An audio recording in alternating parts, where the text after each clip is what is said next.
Welcome to Leipzig, Germany. Using the trams and the trains to get around the larger German cities, it's easy once you understand the system, and really, it's simple. And you don't have to search for a parking spot. The first step is to find your local stop, and then snap a photo so you don't forget it. Our stop is Liebenstrasse.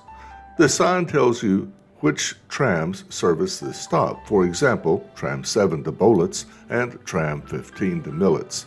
The stop is the terminus or the end point. That tells me the direction of travel.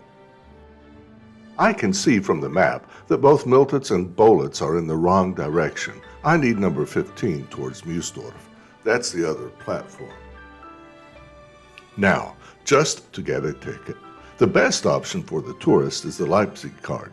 A one-day ticket was €1340, but it's good for the train, the tram, and the bus within the zone or city. It's a bargain. The easiest way, though, to get a ticket and information is to go to the market square or the old courthouse, take the street down to the left, and find the tourist information office.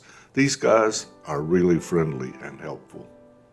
Some of the tram stops and the Hauptbahnhof have self-service kiosks where you can buy tickets, and if you look carefully, you can select English.